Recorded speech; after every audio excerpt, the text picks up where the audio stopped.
introdução. Bom dia. Vocês já me conheceram, meu nome é William, faço parte do núcleo 1 do FEDER, é a segunda vez que eu participo. O nosso grupo é integrado pelo Elton, lá da 31ª Zona, pelo Antônio Batista Luna, você já sabe, não pôde comparecer devido a um problema, né, ali à sua vontade. E também integrou o nosso grupo a Mariana, também, mas aí nesses últimos dias, que nos auxiliou bastante a finalizar o nosso conteúdo desse evento. Nossos assuntos do nosso grupo, ele foi repassado para o nosso grupo 4 assuntos. Eu vou estar aqui falando sobre 3 assuntos. Vou estar falando aqui sobre 3 assuntos.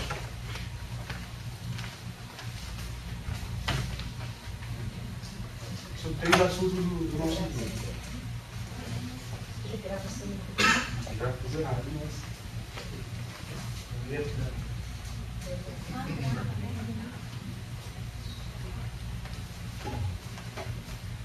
Então, o primeiro assunto é para nós definir prazos para a solução de pendências relativas a banco de erros, raios de diligência e também em relação à biometria, coleta de dados biométricos, biometrias pendentes de envio, biometrias inválidas e outras pendências biométricas.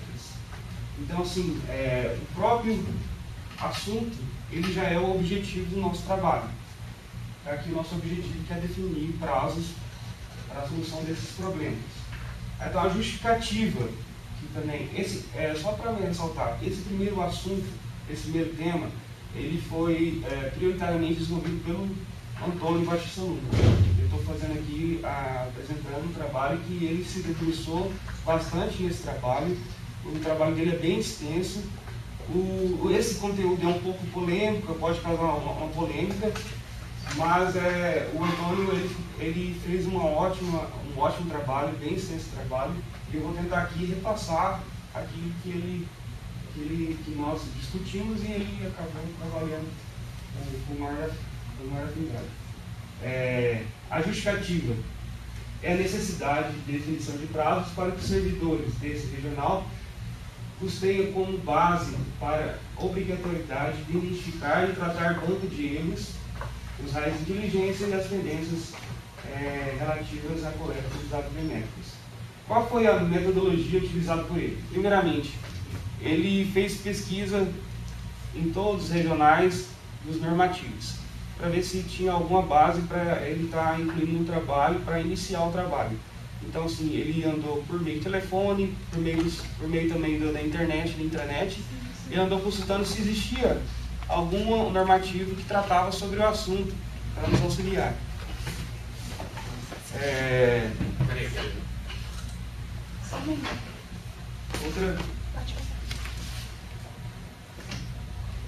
Outra fonte de pesquisa também do Antônio foi os manuais também.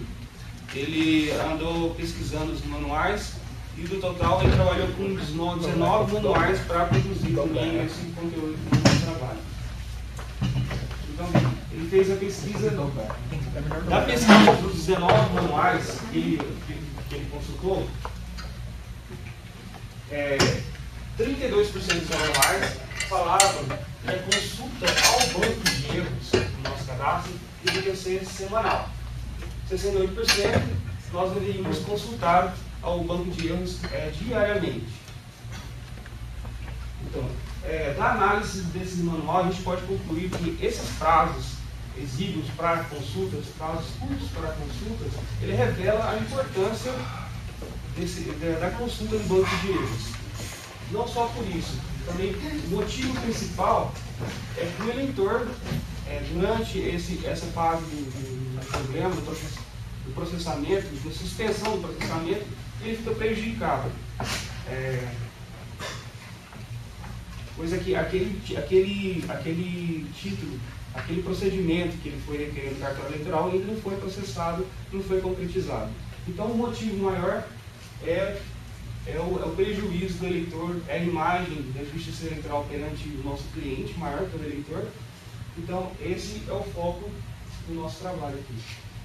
dar uma resposta para o eleitor. Análise dos manuais e procedimentos cartorários e outras informações. Dos 19 manuais que o Antônio Júnior andou pesquisando, apenas 3 mencionam um prazo para a solução das pendências do banco de erros. Entre eles, o nosso manual, que determina que a regularização seja imediata. Contudo, apesar da norma revelar a urgência para a solução, nós entendemos que, até pelo próprio assunto ter sido colocado para a gente trabalhar com ele, que ela não está produzindo o efeito almejado. Até porque não existe um critério padronizado para os cartórios eleitorais, né, para que eles de prazo. E vou falar para frente por quê. Apenas um manual falava de prazo em dias, que era do TRE de Mato Grosso do Sul, que era 60 dias para solucionar as pendências do banco de erros.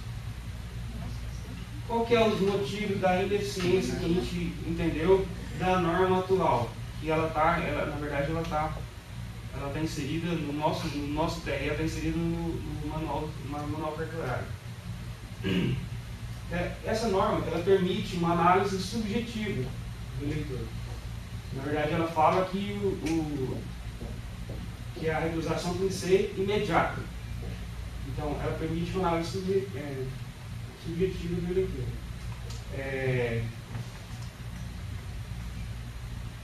A inviabilidade do servidor em cumprir imediatamente. E nós sabemos que, apesar de ter que ser imediata, é impossível que se resolva imediatamente aquele problema.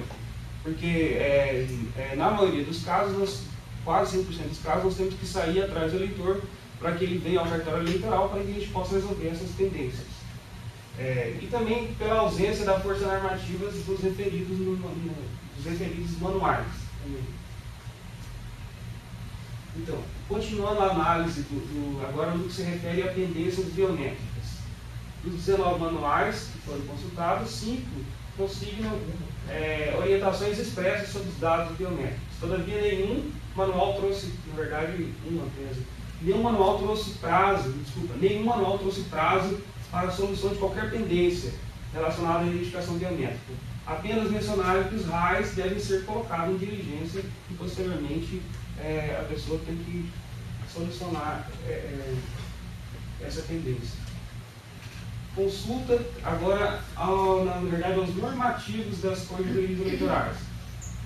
O que foi encontrado, na verdade, nós tivemos dificuldade, o Antônio teve dificuldade de encontrar também essas normas, mas ele encontrou no provimento da Corregedoria do Ceará, determinando que quando houver pendências biométricas, primeiramente o RAI deve ser colocado em diligência e o seu cumprimento deve ocorrer em 15 dias, podendo ser prorrogado por mais 15 dias por meio de solicitação fundamentada do juiz eleitoral à Corregedoria Eleitoral. Então, foi a única norma que nós encontramos, o único normativo que nós encontramos, né, que o resto era tudo por meio de manuais, que tratava sobre prazo relacionado à biometria. Uma das metodologias nossas também do trabalho foi fazer pesquisa. Vocês devem ter participado, alguns participaram aqui. Foi importante a participação de vocês. Nós tivemos uma grande participação do pessoal do cartório. Alguns, igual o nosso colega Adriano, ele deu uma grande colaboração para o nosso trabalho, porque além dele responder as perguntas, ele fez ainda algumas considerações que são importantes também para contribuir para o trabalho e para democratizar também o assunto também. E uma das perguntas, ela fala relacionada à escolha de prazo pelos cartórios eleitorais para a regularização de pendências relativas ao banco de erros. Então aqui nós perguntamos aos cartórios eleitorais qual seria um prazo ideal, segundo a realidade daquele cartório eleitoral, para solucionar o banco de erros. E assim, prevaleceu, no caso, 30 dias, né? 30 dias para solucionar o banco de erros. Então, escolha de prazos pelo cartório eleitoral para a solução de pendências relativas aos RAIs em diligências. Também prevaleceu 30 dias.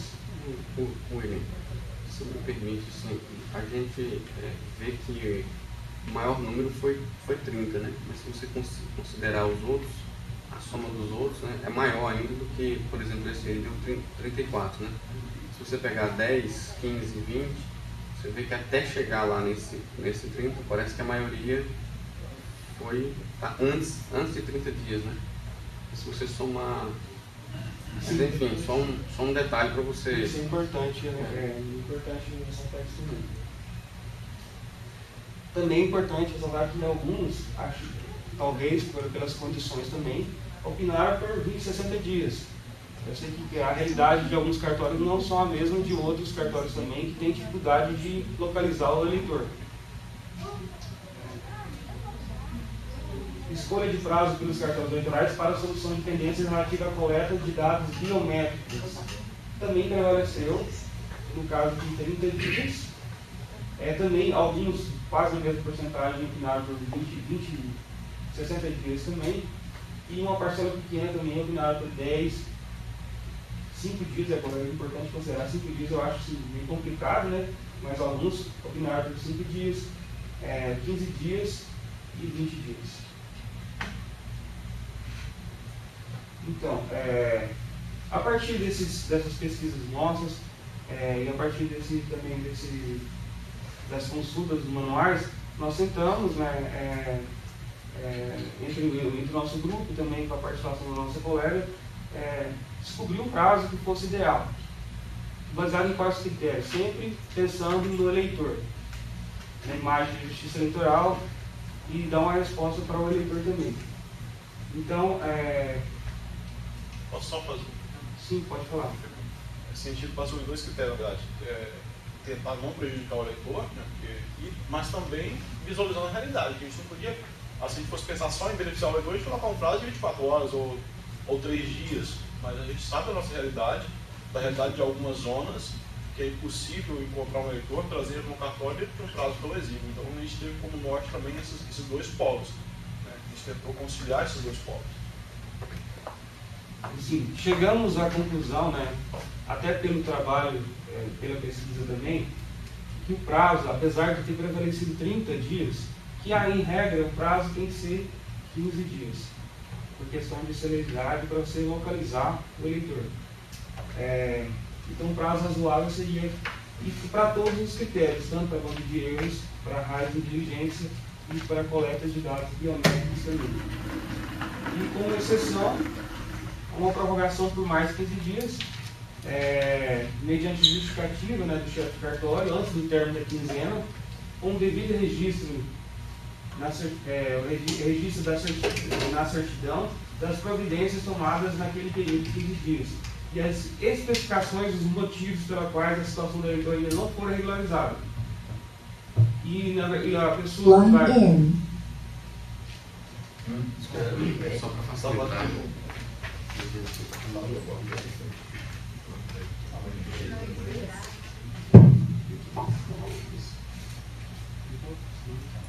Alô? Só que, diferentemente lá do Ceará, né? Do Ceará,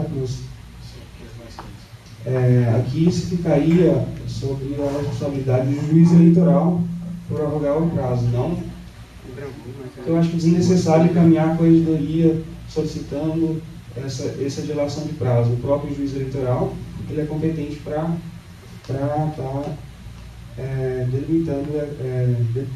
definindo essa dilação de prazo.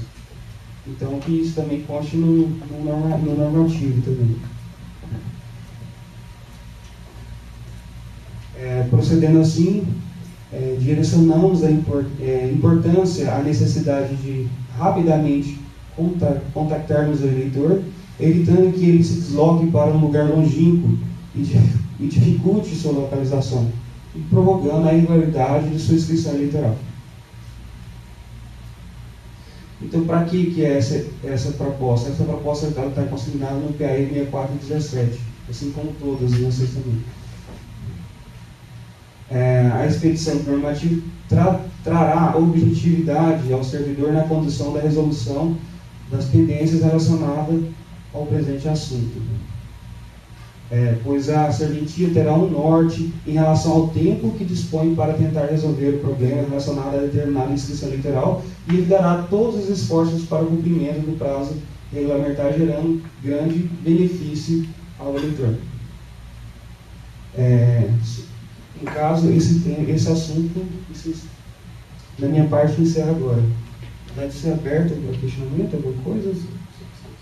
Vou só fazer mais uma pequena observação. Então, vocês viram que com a nossa proposta de 15 mais 15, de uma forma indireta, a gente acaba contemplando a manifestação dos colegas, que foi de 30. Né? Lógico que a base é 15, mas prorrogável por mais 15, a gente estaria, de certa forma, acolhendo também a sugestão dos colegas. Sim, da maioria dos colegas nossos. Né? E a gente achou que fosse um prazo razoável para não apertar nenhum, mas também não apertar o servidor, né, ficar numa correria, mas também não prejudicar tanto o eleitor. Eu vi ali um índice ali que deu uma das perguntas, deu 54%. Então não tenho dúvida que a maioria quis aquilo. Mas aí tem outro lá que está dividido assim, 10, 12, 22 ou 22, 10, 20, qualquer 17, coisa. 17. 12, 17, 17. Aí é 10 dias, 15 dias, 20 dias. Se você pegar até 20 dias, né, é aquele princípio, quem tem 2 tem 1. Então, se eu coloco até 20 dias, a maioria estaria contemplada em outro, né? Não é esse, é outro que vocês usaram lá. Acho que esse aí mesmo serve, né, como exemplo, né?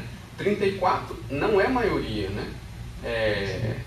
Se você pegar 12, 17, 17, já vai dar quase 50, né? Quase 50. Então, se você coloca, se você coloca 20, você contemplou quem pediu 10, contemplou quem pediu 15, contemplou quem pediu 20. Portanto, para mim, né, na minha ótica, e claro que a corregedoria quer um prazo... É a visão do arroxo, essa é a visão do arroxo. Contemplaria dessa forma 80% do... Aí podendo ser prorrogado por mais 10 dias naquelas situações excepcionais que a gente vê de biometria. Mas essa ideia sua naquele outro lá, quando não tem 20, eu gostei da sua proposta. Só para... Não, tá bom. Acho que... Eu acho também que foi prazo... Tem algum razoável, né? Sim. Algum questionamento? Na verdade, assim, isso já a gente enfrenta lá também essas situações e nós estipulamos, por exemplo, para raio de diligência, 30 dias, está configurado no portal. Bateu 30 dias, ele avisa que tem que tomar uma posição quanto àquele raio, para não ficar se prolongando no tempo. Mas tem duas vertentes, né? Uma primeira é a preocupação em detectar o erro. Que você falou lá que muitas vezes, eu tenho que olhar o elo todo dia, eu tenho que olhar uma vez por semana. Quando eu vou identificar esse erro? Quanto antes mais você consegue identificar o erro, você consegue resolver com mais rapidez. Então, esse prazo que vocês definiram, por exemplo, 15, é um prazo razoável, mas para a solução do problema, não para a identificação. Porque se eu começo a identificar o meu erro uma vez por semana, e por acaso eu identifiquei ontem, não tinha nada, mas no outro dia entrou, vou ver no outro final de semana, já perdi 6 dias. Então hoje, com a instalação da ferramenta do portal, ele já auxilia, porque quando você cai em banco de erro, a gente avisa no dia seguinte. A gente não conseguiu ainda, por falta de acesso a dados, de biometria, que também é outro problema. Enquanto o eleitor, quando ele aparece lá para fazer a biometria, dá um erro de biometria, se passou uma semana você não acha mais ele. No dia já fica difícil, né? Uma semana depois pode esquecer. Mas é só essa contribuição que queria dar para você. No nosso trabalho também ficou contemplado quando seria iniciar essa contagem do prazo também. Que o prazo, na verdade, é para a solução do problema mesmo. Então, nós não esquecemos dessa questão não, tanto é que nós discutimos ela. Aí a gente pensou, quando começaria o prazo? Né? O manual cartorário nosso fala que a consulta tem que ser diária. Então, pressupõe que o servidor descobriu o problema ou teve consciência do erro no dia que ele aconteceu. Mas a gente sabe que não é assim. Né? A gente pensou até em fixar o dia como o primeiro dia, no dia fixar a data de início como a data que o sistema detectou o problema. Mas como nós sabemos que os servidores não consultam diariamente, né, então o que nós pensamos? Que o servidor pode seguir, a pessoa deixar aberta essa questão do prazo de início, e o servidor teria a opção em seguir o manual e fazer a consulta diária, ou fazer de acordo com o prazo que ele queira. Se ele quiser fazer semanalmente, tudo bem, mas aí ele assume o ônus de resolver o problema em 9 dias, em 8 dias. Então, o servidor vai se policiar. Se ele quer ter os 15 dias para resolver o problema, que ele faça diariamente. Se ele quer fazer a consulta semanalmente, ele já sabe que então ele vai ter um prazo mais reduzido. A gente achou melhor deixar aberto esse prazo de início. Foi uma conclusão do grupo. Né? A gente colocou que isso. Né? De toda forma, o prazo inicial, então, é o prazo que o sistema identifica. O sistema identificou o problema, ali começa a correr o prazo. Cabe ao servidor. Ou seja, o ideal é diariamente. Sim, o ideal é diariamente. Se você quer ter os 15 dias para resolver o problema, então faça a consulta diária. O ideal era o que o colega nosso falou, que pudesse a gente ter essa resposta no meio do e-mail, uma notificação, né? Para tornar mais eficiente essa consulta. Né? Nós vamos ter, se Deus quiser, rápido, né? Esse seria o ideal, que a gente fosse avisado, né?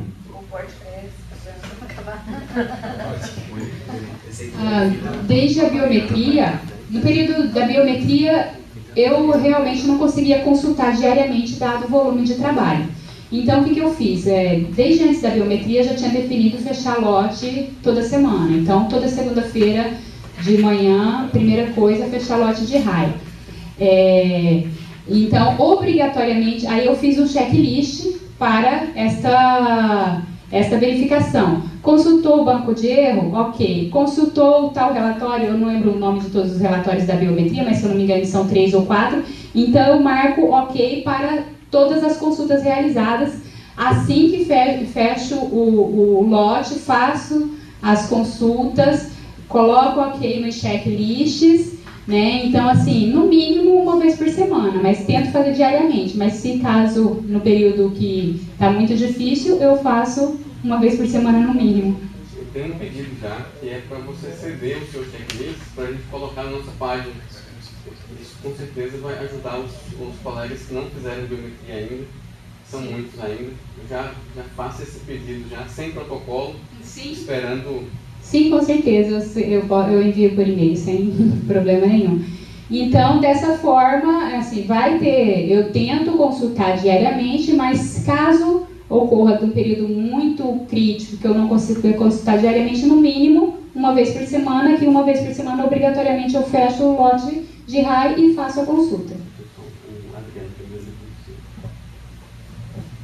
Primeiro, parabéns pelo trabalho. Até antes de entrar no assunto propriamente dito, parabéns pela ferramenta que vocês fizeram para a consulta. Eu estou vendo aqui agora, né, no site do formulário, depois quem fez isso daqui, eu queria até pegar umas dicas. Isso foi criação do I, né?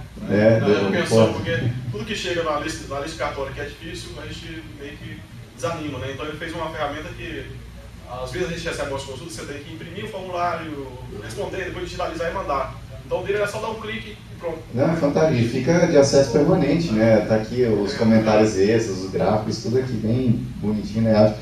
E, enfim, eu queria aprender a usar essa ferramenta depois. Ele ensina, esse ano que eu estava empolgado. E com relação aos controles, a ideia do checklist da Marcela é excelente, até se fosse possível abrir como um pop-up, né, no Elo, né? É difícil mexer no Elo, né? É mais fácil a gente conversar com o Alexandre e o Alexandre ver se dá para fazer junto com o e-mail, né? Se dá para mandar isso aí junto, né? Ó, tem isso aqui, aí faça aí. Da próxima vez, faça a conferência assim, assim, assim.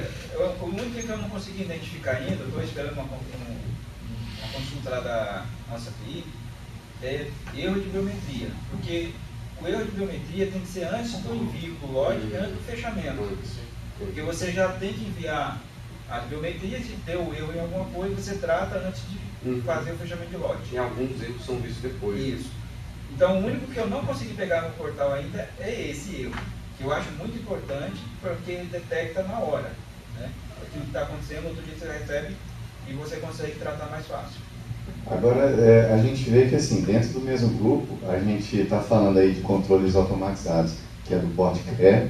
A gente tem hoje o InfoDeep também, que ele evita muito o lançamento de informações equivocadas, mas a gente ainda tem no relatório anual de correção, né, e foi até colocado como item lá no questionário, conferência por amostragem de ASA. Eu acho que assim, hoje talvez haja a necessidade disso, mas a gente precisa caminhar para que seja abolida essa necessidade, porque esse controle por amostragem eu acho que ele não diz nada, ele só diz se você teve sorte de achar o errado ou se manter ali só achar o certo, mas os que estão errados podem estar misturados lá nos que você não pegou por amostragem. Eu acho que é um controle muito pouco eficaz. E o ideal seria que fosse inviável você registrar de forma errada. E se você lançar de forma errada, né, assim como o PortCre faz, algum sistema automatizado já acusaria, teve erro aqui nesse lançamento, nesse sistema. Assim a gente evita que erros se perpetuem no tempo.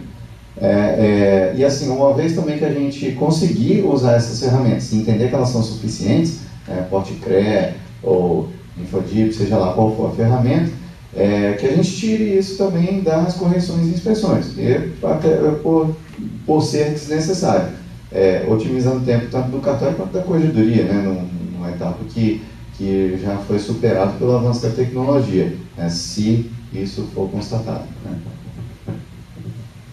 Bom, esse é o assunto do próximo tema aqui, conferência de ASA. Já adiantou, foi? Tem aqui. Primeiro eu gostaria de parabenizar o grupo, né? Fez um excelente trabalho.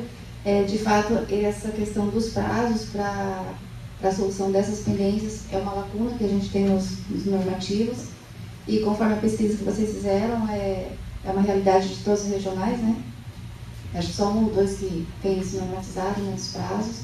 E eu achei o prazo que vocês propuseram bastante razoável, 15 dias, prorrogáveis por mais 15, né?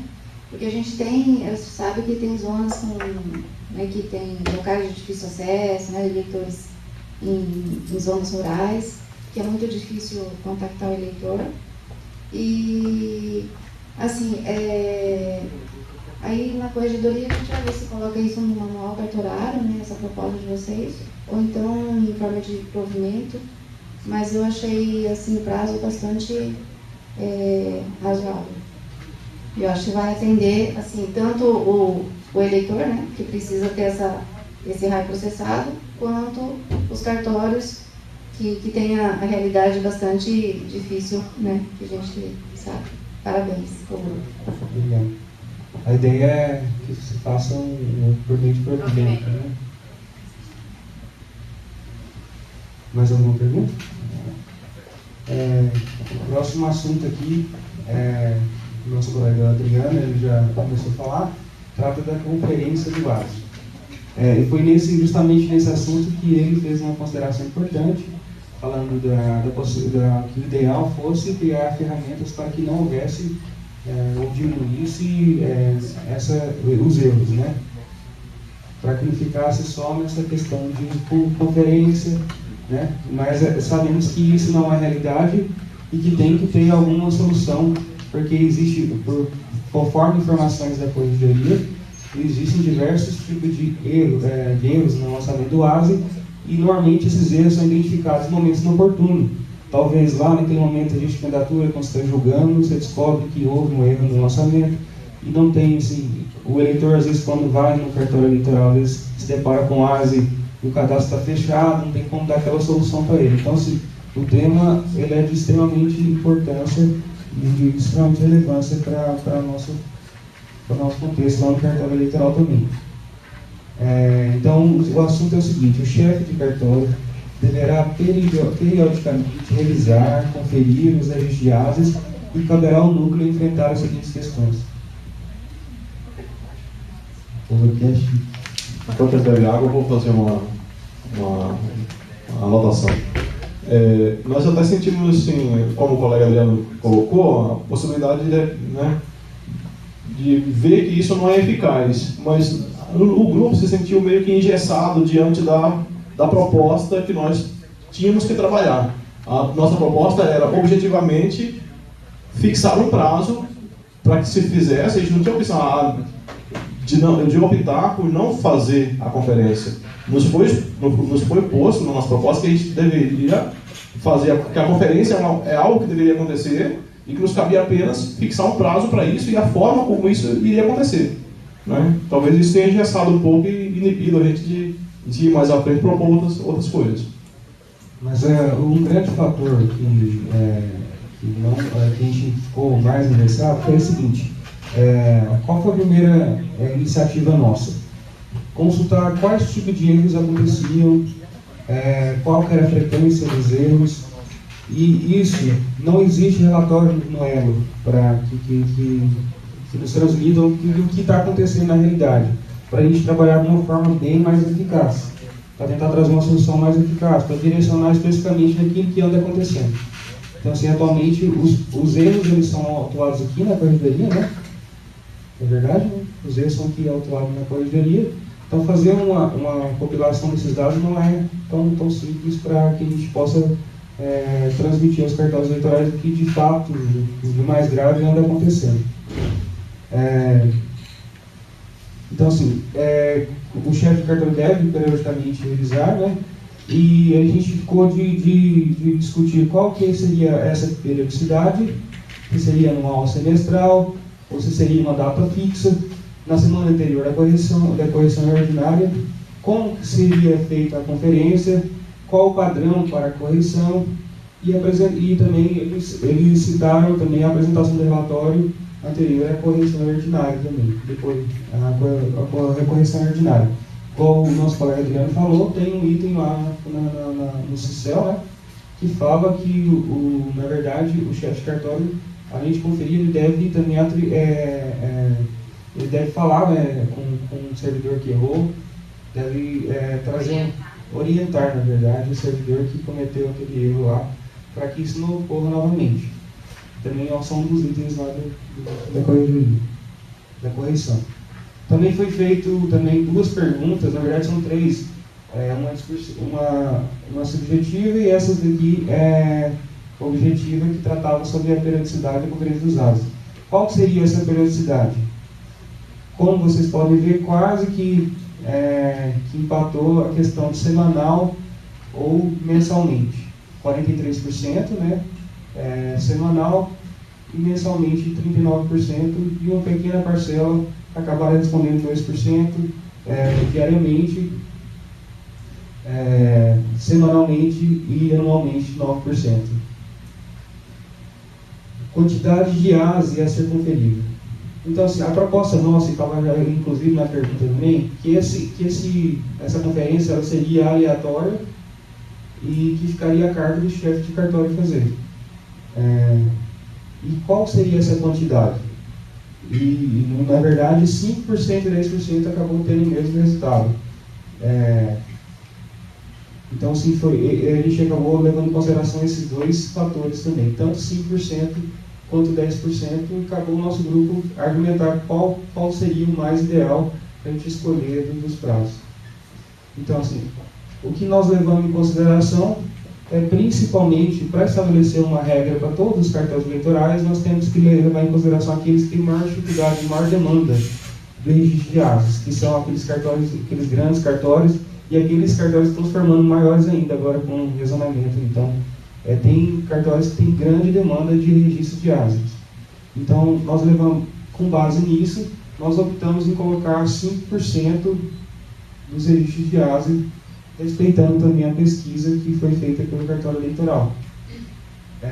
Então, qual que é a nossa proposta, na verdade? Propor à corregedoria a edição também de normativa destinada a regulamentar a conferência dos ASES dos cartórios eleitorais, observados os seguintes pontos: a responsabilidade do chefe de cartório, o período é mensal, respeitando também a pesquisa, o percentual 5%, conforme eu já falei, a forma seria aleatória, que o nosso grupo acabou decidindo, o meio, esse meio aqui, caso vocês tenham alguma sugestão mais eficiente, até pediria alguma opinião de vocês, mas a gente acabou optando fazer uma planilha eletrônica.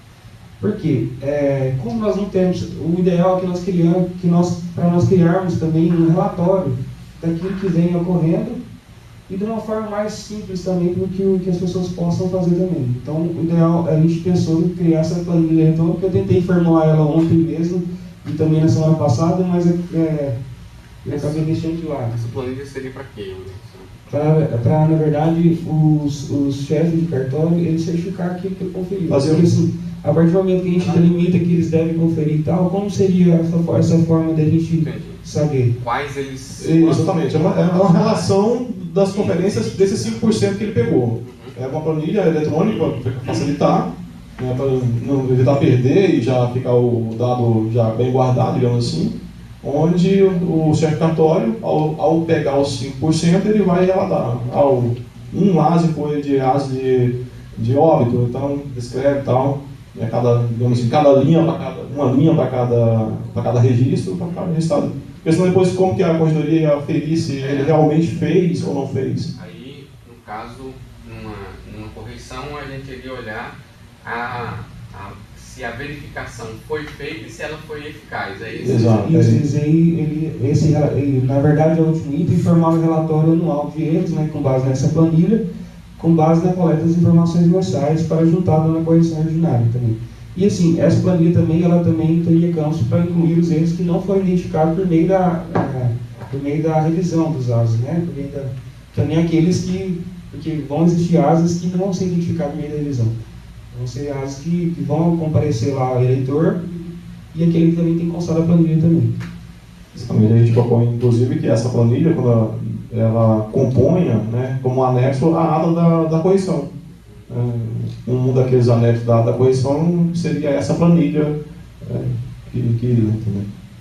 Então, a compilação dessa informação em forma de relatório, ela vai permitir futuramente criar alguma ferramenta mais eficaz para os problemas. Nós vamos identificar quais são os erros mais frequentes, que nós precisamos saber, né?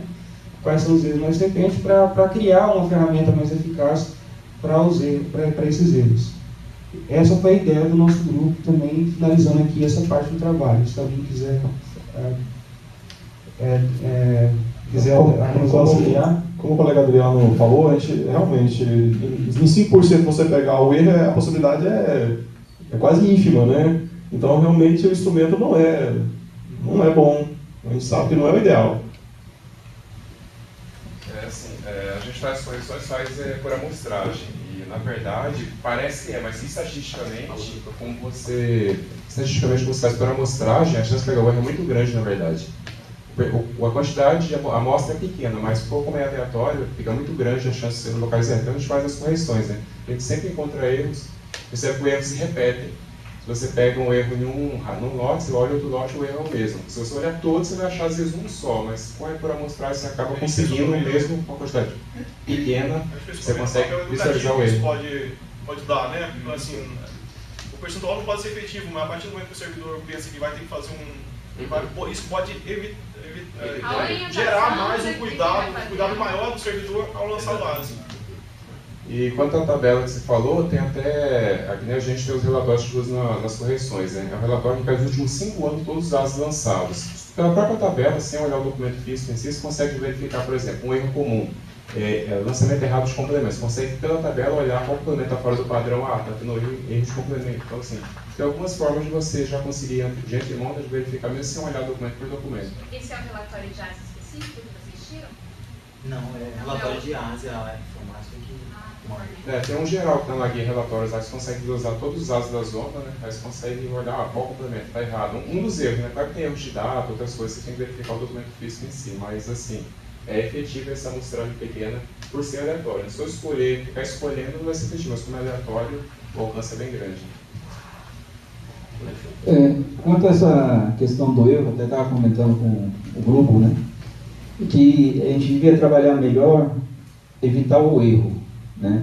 Um dos principais erros, eu acho que dá mais problema para a gente, seria o do 078, né, que é inativação da multa, que quando você joga ele já mata todo mundo, não importa quem esteja para trás. E a gente até brigou com a CGE a respeito disso, falou assim, por que não individualiza o 078 só para as ausências urnas e deixa aquele outro que inativa lá, que eu até esqueci o código dele hoje, mas que ele é específico para você matar uma multa de cada vez. 612, né? Então, eu não entendo, cara, essa lógica da CGE, porque assim, ó, eu coloco aqui um doce, não como doce.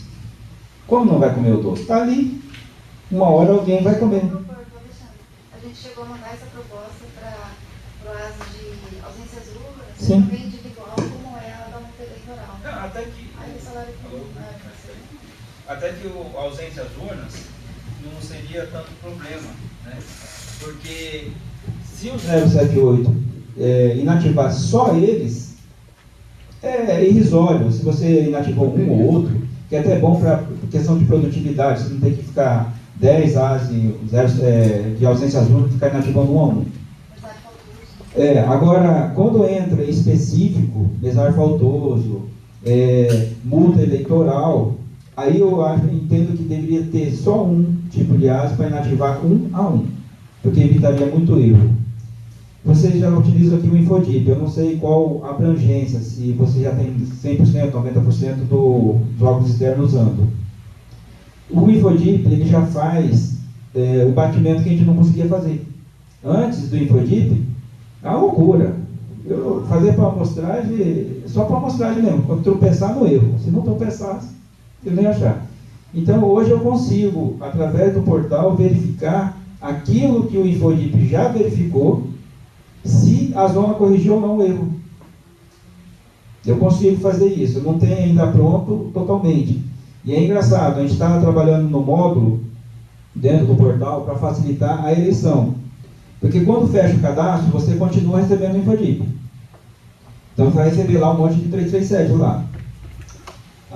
Mas vou lançar, não tem como lançar. Você individualizou, quando chegar perto que você recebe o caderno de votação, ele vai te gerar uma lista dos eleitores regulares que tem 337 para ser lançado. Então vai facilitar a vida, eu não tenho que ficar guardando aquele papel para que no dia lá que chegou o caderno para poder carimbar. Eu vou conseguir fazer isso através de uma lista.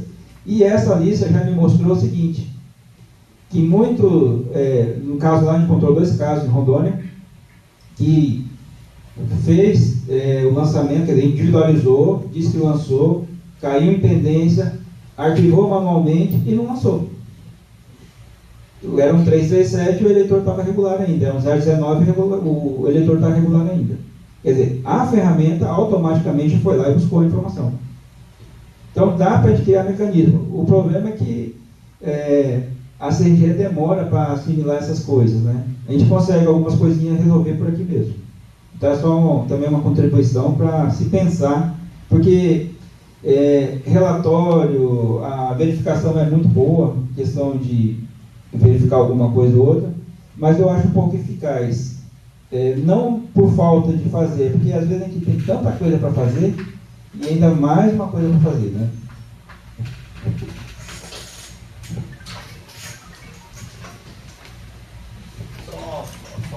Falar um pouquinho da amostra, né? Então, há alguns procedimentos que melhoram a estatística, né? Como, por exemplo, a sistematização. Por exemplo, ao invés de você escolher aleatoriamente os 5%, você pode, por exemplo, você tem 100 ASEs lançados, né?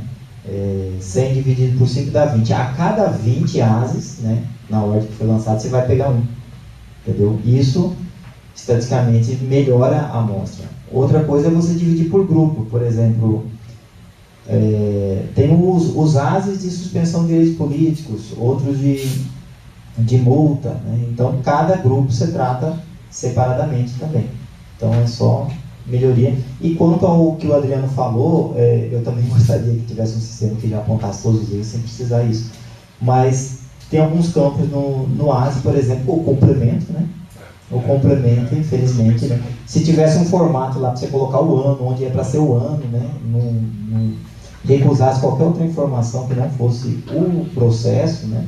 Até hoje, às vezes, a gente retira um problema de ASE de lançamento antigo, que o cara lançou o ofício da corregedoria, né? Não, isso acontecia com frequência. O Elo avançou um pouquinho com aquele debate embaixo, né? De como deve ser o complemento, e uma coisa ajuda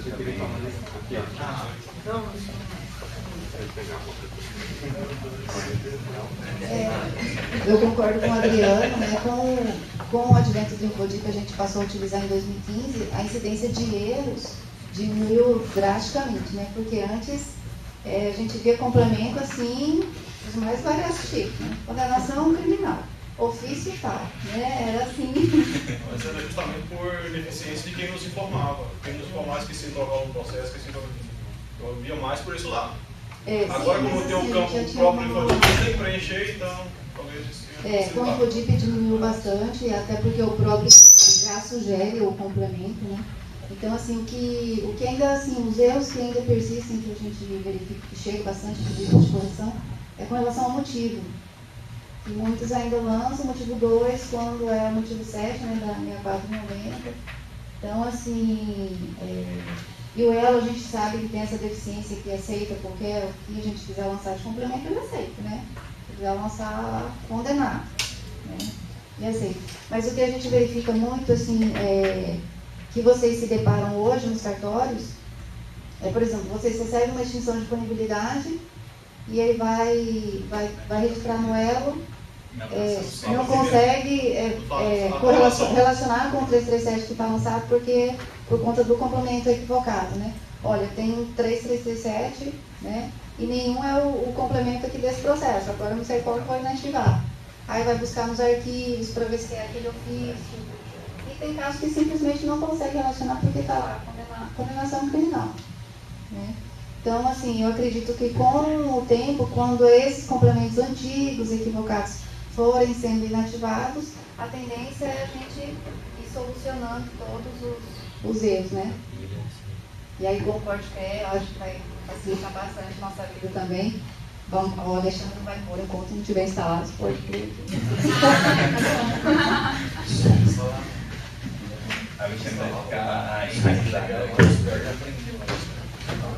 Mais alguma consideração, alguma pergunta? Pode prosseguir? Tá, então, agora, o outro assunto trata da multiparentalidade, nome social e alteração de nome.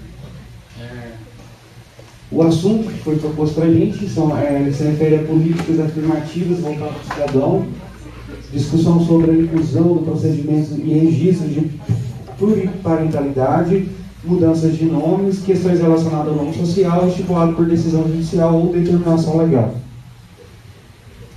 Aqui eu utilizei mais a nomenclatura multiparentalidade por ser esse nome, e ser o nome mais utilizado no meio jurídico. Então, por isso que eu utilizei multiparentalidade.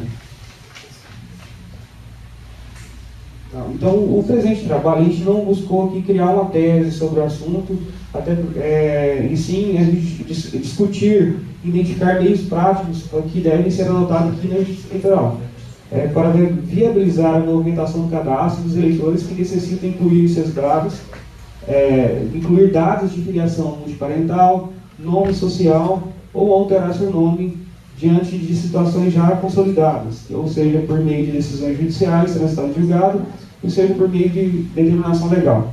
Então, assim, a gente frisou mais na forma prática qual que é o papel da justiça em relação a essas situações aí. Então, preliminarmente, nós destacamos os seguintes pontos essenciais do desenvolvimento do trabalho. O RAI, pela qual todo mundo já conhece, atualmente instrumentalizado no Elo e regulamentado pelo artigo 2º da resolução TSE 21.538, é um mecanismo utilizado para todas as movimentações do Cadastro Nacional de Eleitores. Então, esse modelo do RAI, ele está desde, assim, apesar de várias alterações, né, mas aquela arquitetura inicial ela vem desde 2003, né? Desde a edição desse normativo aí, da informatização do sistema eleitoral. Segundo o artigo 9º da resolução 2338, o atendente da Justiça Eleitoral, ao preencher o RAI, deve produzir fielmente os dados constantes do documento de identificação. Eu fiz esses apontamentos que eles vão ser importantes depois para a gente entender alguns assuntos. Então, assim, o atendente da Justiça Eleitoral, ele tem que reproduzir aquilo que está no documento de identificação do eleitor. Então, qualquer alteração a ser lançada no cadastro eleitoral deve ser precedida da alteração do seu documento de identificação.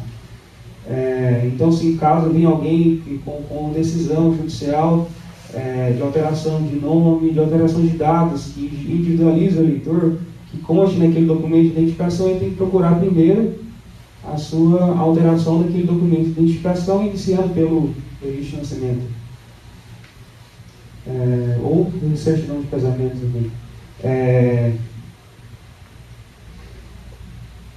Então, a alteração. Então, fazendo uma comparação entre os dados do RAI e os documentos de identificação,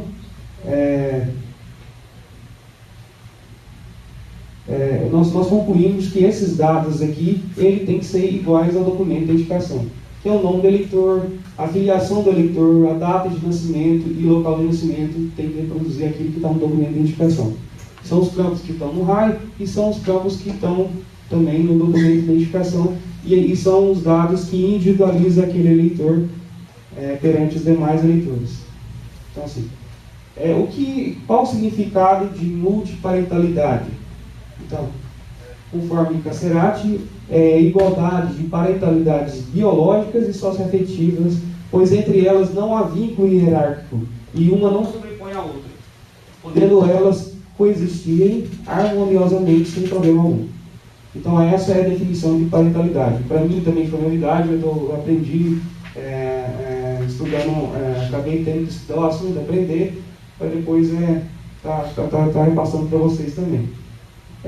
Só que é uma situação que está em evidência atualmente, principalmente por causa da recente decisão lá do Supremo Tribunal Federal, que acabou culminando na formulação de uma tese que eu até escrevi ela aqui também.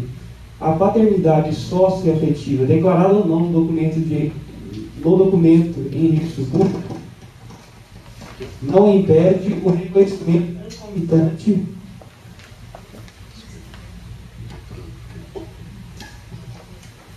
Então, a paternidade socioafetiva, declarada ou não no documento em registro público, não impede o reconhecimento concomitante baseado na origem biológica com efeitos jurídicos próprios. Para nós, interessa o seguinte: declarada no documento em registro público. É essa que pode ter alguma interferência para a gente durante o nosso atendimento lá no cartório eleitoral. Então, assim, com base nessa decisão, essa decisão é só a tese, né? Essa aqui é só a tese. A decisão é uma decisão bem longa e ela abrange vários efeitos jurídicos também, inclusive a direito ao sucessório também, que acaba isso atraindo as pessoas a consignar isso no documento de identificação como forma mais segura. Então, assim, eu só copiei só a tese e para nós interessa aquelas situações que o eleitor vai consignar a multiparentalidade nos documentos de identificação, no seu documento de identificação. Nas decisões que eu andei pesquisando, todas estão determinando que os cartórios de registros civis eles atendam a essas decisões para incluir nos documentos no registro de nascimento civil a multiparentalidade das decisões. Então, por que a Justiça Eleitoral deve dar uma importância ao contexto da multiparentalidade? Eu acabei colocando a impossibilidade. Atualmente, isso já é fato, né? É impossível nós fazermos esse registro no elo. Posso dar um exemplo, pessoal? Sim. Talvez, pessoal, não sei se a gente já falou, um exemplo assim, clássico, conhecido, é o caso do adotado, né? Tinha pai e mãe biológico, foi adotado, por um casal, que teve então pai e mãe, e gostaria de continuar tendo vínculo com o pai e mãe biológico e o afetivo. Então, ou seja, nesse caso, o adotado teve 2 pais e 2 mães. A mãe que lhe deu origem, a mãe que adotou. O pai, que é o pai biológico, que lhe deu origem, e o pai que adotou. E ele buscou, então, na justiça, assegurar esse direito. Esse seria um exemplo típico de multiparentalidade, entendeu? Que pode parecer estranho para a gente, que estamos acostumados a um pai e uma mãe só, mas que está ganhando evidência porque tem mais de um caso, não é só um caso, são sucessivos casos. E o direito assegurou a ele que ele não precisava escolher entre um e outro. Ele pode ter os 2 pais e pode ter as 2 mães, a biológica concomitantemente. Exatamente. Sim. Em Lucas do Rio Verde eu tenho participado de um trabalho chamado Constelação Sistêmica, que hoje é aplicado no Tribunal de Justiça aqui, em alguns fóruns. Eu tenho participado desse trabalho de constelação e a gente vê na constelação o quanto é importante que aquela pessoa que é adotada tenha conhecimento, né, de ser adotado e reconheça no seu coração também, não só no registro civil, né, os pais biológicos, tenha essa situação resolvida, e eu acho e também colocar o nome deles no registro civil dá um fortalecimento para essa pessoa que é adotada. Então, no estudo do direito sistêmico, que hoje é uma área nova, a gente vê a importância disso para a pessoa, que muitas vezes a pessoa apresenta assim, diversos problemas, às vezes de saúde, né, às vezes psicológica, às vezes de depressão, em razão dessa situação. E casa perfeitamente com o que a gente está fazendo hoje aqui, né? William, a pergunta inicial, quando você faz por que a justiça eleitoral deve dar importância ao contexto, além do fato da justiça eleitoral carregar essa imagem de tribunal da cidadania que lida com direitos da cidadania, básico de cidadania, que é o direito ao voto, participação política, votar e ser votado, mas de participar em sociedade, eu lembro de uma frase célebre que eu não lembro o autor, mas não sou eu, óbvio, que é que quando o direito ignora a realidade se volta e ignora o direito. Então, é importante, em que pese, sim, a gente estava comentando com o Felipe agora, parece tudo muito louco para a realidade, sim, para a minha realidade. Vou falar, eu tenho um pai, uma mãe, é o modelo tradicional, tá? Eu olho assim e falo, cara, que louco, ter 2 pais, 2 mães é tão estranho, mas ao mesmo tempo, é como a Marcela disse, isso para mim é diferente, mas para outra pessoa isso é fundamental para ela se ver como cidadão, para ela exercer a cidadania. Então, realidades que para a gente parecem muito distantes e estranhas, para outras pessoas é o dia a dia, né? E em que pese ser de uma não bater com nossas convicções religiosas ou com a nossa realidade social ou com a nossa visão do que seria ideal, é importante a gente ver isso sempre como, bom, eu estou falando do meu ideal, né? E então eu estou ignorando o ideal do outro.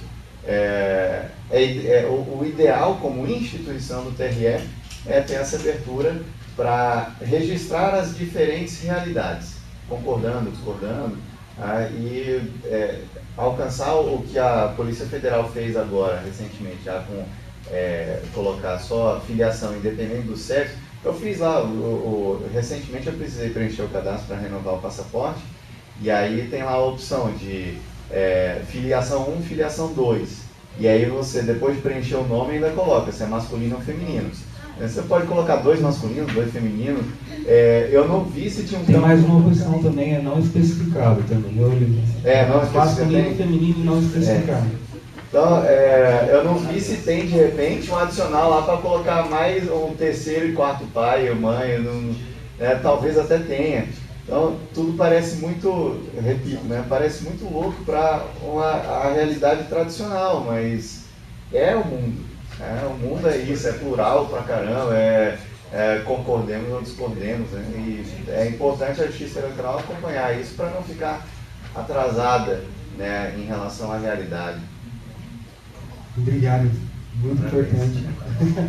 Importante as considerações.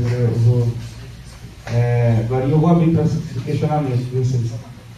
Então, atualmente, caso um eleitor comparecer no cartório eleitoral, nós não conseguimos dar aquela resposta para o eleitor, não conseguimos concluir aquele procedimento que não cabe a nós escolher qual pai e qual mãe deve ser consignado no raio. Nós devemos reproduzir fielmente aquilo que está no documento de identificação, que faz parte da individualização do eleitor. Então, a gente também constatou um aumento progressivo de pessoas que incluirão em seus documentos de identificação filiação multiparentais. Por quê? Como que a gente visualizou isso, nosso grupo? Eu tirei aqui uma imagem lá da Isto É, mas a fonte, na verdade, ela é do IBGE, na verdade, do censo de 2010. Então, nessa fonte revela que 2,5 milhões de enteados moram com padrastos e madrastas. Então, essas pessoas, apesar de a gente não ter como estimar qual a quantidade exata de pessoas que potencialmente podem requerer esse direito, mas assim, 2,5 milhões em 2010, a gente já sabe que são pessoas potenciais que podem requerer aquela inclusão do nome tanto do pai dele, né, do padrasto dele, quanto daqueles pais biológicos, os pais biológicos dele também. Então, assim, é uma quantidade considerável e a gente colocou isso como uma potencial pessoas potenciais a requerer esse direito também. Então, por isso que também o tribunal tem que dar atenção e já promover essa ferramenta, que talvez não seja simples como ela se trata da alteração do elo, mas tem que promover o quanto antes, para evitar prejuízos. Então, a nossa proposta é a seguinte: ela consiste simplesmente em criar 4 campos no sistema elo para exceção da filiação. A pergunta foi ao contrário, né? O que a Justiça Eleitoral deve fazer para possibilitar o atendimento de eleitores que possuem seu documento de identificação e filiação multiparental, que é criar 4 campos no sistema elo para inserção de filiação?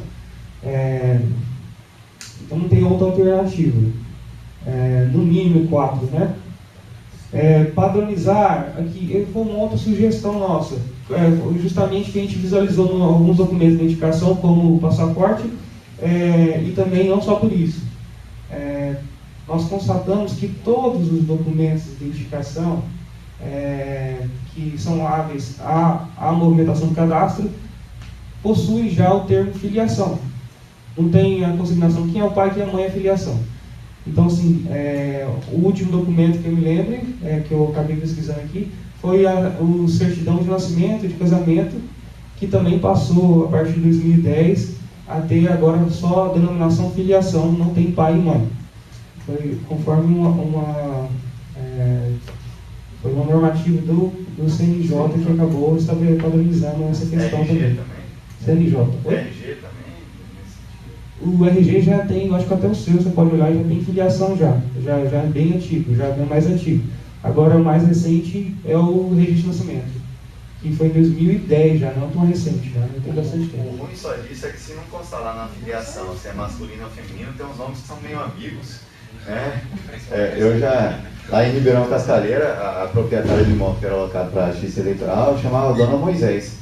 Então, se eu olhar ali no documento Moisés e não tiver discriminado que é masculino ou feminino, você acha que é um caso de 2 pais, né, no documento, do sexo masculino, e não é. Não que, assim, isso pode ser relevante para um dado estatístico, ou cadastro, alguma coisa assim. Então, é importante que conste filiação, mas conste ao lado, eu acho que a Polícia Federal faz isso no passaporte, se é masculino ou feminino, né?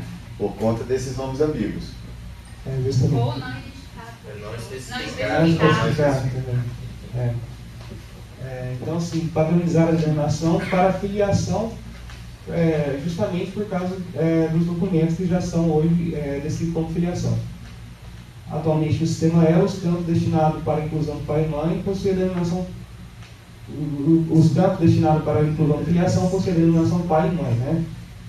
Ou ao contrário aqui. Aqui são esses documentos que são hábeis à movimentação do cadastro eleitoral, e todos eles, é certo? Esse aqui, na verdade, ele é meio subjetivo, né? Instrumento público. Todos eles já possuem a denominação para pai e mãe de filiação.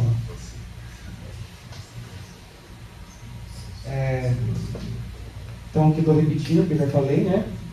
E como consequência também, essa mudança, o cadastro também permitiria a inclusão de pais homoafetivos, já que não existe aquela definição de pai e mãe, então ela já permite, ao você colocar filiação 1, filiação 2, vezes 3, 4, você permite colocar também a inclusão de pais homoafetivos, que tem aumentado bastante.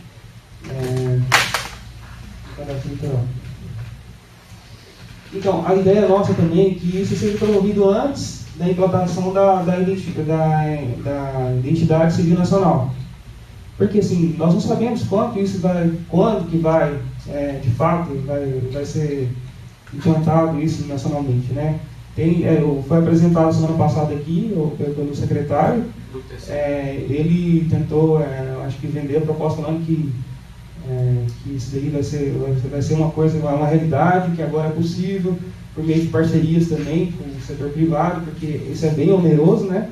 Só o poder público não conseguiria dar conta de arcar com essa despesa. Então ele demonstrou que isso é possível e o porquê que era possível também. Então, só que nós conhecemos a realidade. Pequenas alterações é complicado, imagina grandes. Então, assim, essas situações são situações que nós vamos verificar, talvez nesse ano, talvez no ano que vem já, situações de documentos com multiparentalidades. Então, isso não justifica só incluir isso daí lá na identificação civil nacional. Até porque a linguagem dos dois sistemas, elas têm que se comunicar. Como ele respondeu a semana passada para a gente que eles já estão pensando nisso para a identidade, ele não respondeu se o TSE está trabalhando isso agora no cadastro eleitoral. Mas ele falou que para a identidade civil nacional, eles já estão pensando nessa situação também. Então, assim, eu entendo que isso aí tem que ser promovido antes.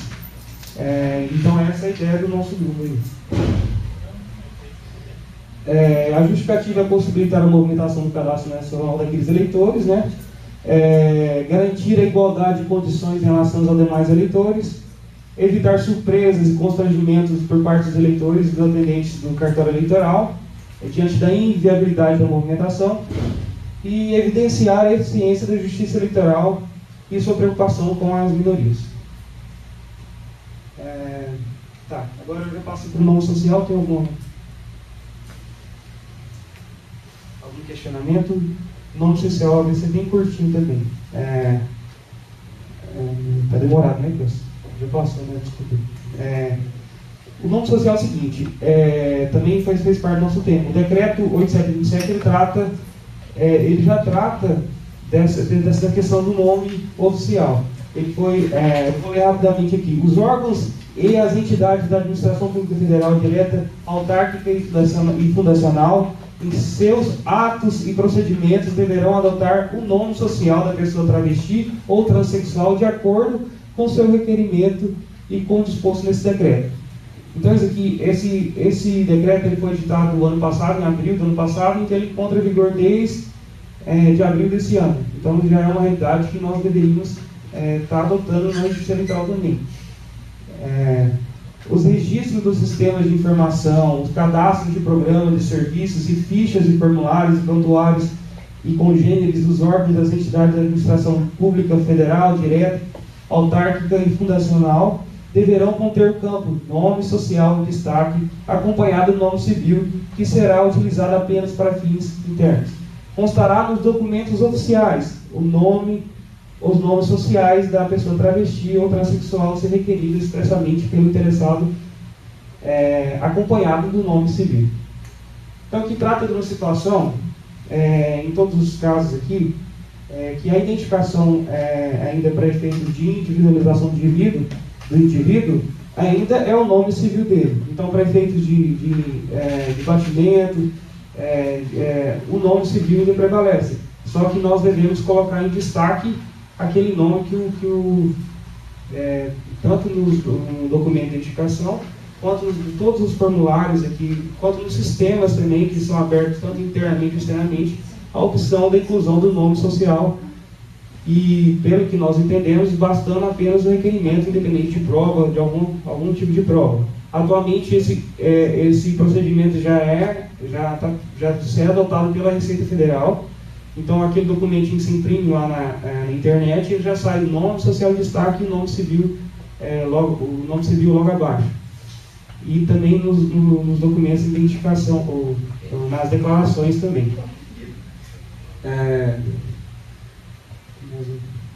Então, a proposta do nosso grupo é criar também no Cadastro Nacional de Eleitores e, consequentemente, no título, um campo para inserção do nome social. Seja impresso por meio, eu vi que os colegas estão trabalhando também na possibilidade de incluir, eu acho que eles vão trazer novidade, eu vou deixar para eles falar, né? Não, esse não está no... foi daquela... Não, meu questionamento é o seguinte, talvez não imprimir o título, porque eu tenho os formulários, né? Talvez seria mais fácil adotar no modelo que vocês vão falar depois aí, que eu vi, eu vou deixar para depois. Determinar por meio de regulamentação normativa que os requerimentos de inclusão ou exclusão precisam de comprovação da utilização prévia do nome social. Criar em todos os sistemas internos e externos de justiça eleitoral campo destinado à identificação do nome social dos eleitores, dos candidatos, dos filiados, dos serventuários de justiça eleitoral do magistrado, que é assim que fala o decreto. Então, expedir o normativo orientação deste tribunal para que viabilize nessa jurisdição a possibilidade da inclusão do nome social em todos os formulários e documentos produzidos na qual conste a identificação da pessoa. Esse último aqui, eu acho que é uma coisa que já pode ser adotada já pelo próprio tribunal aqui, naquele sistema que é da gerência aqui do tribunal, e nos formulários também, tendo como base o decreto, a lei que já está em vigor. E o momento do requerimento também eu constei aqui, caso isso seja implantado, se for no Cadastro Nacional de Eleitores, nosso grupo pensa, que isso aí tem que respeitar aquele prazo destinado à movimentação do cadastro. Então, se tem um prazo, então aqueles 150 dias, na verdade, aqueles 150 dias que antecede o cadastro, as eleições, eu penso que não deve ter essa inclusão e exclusão de nome, do nome social. Em respeito aos próprios fundamentos desse normativo, que é o que visa o preparo para as eleições. Meu trabalho acabou. É só isso. Demorou.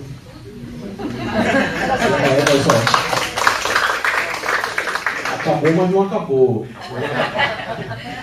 O William é modesto. Porque nosso trabalho está composto de 4 temas, ele falou de 3 e ainda tem o último. Então, só mais um pouquinho. Só mais um pouquinho. Olha aqui, ó, versado de informática.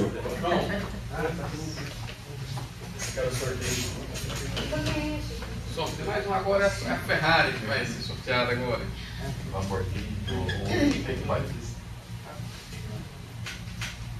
A gente vai só mostrar. Tem alguma coisa antes? Alguma tela?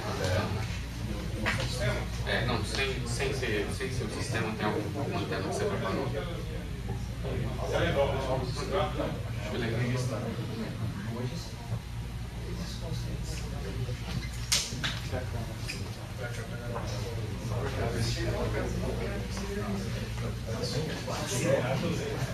Só se tiver alterado,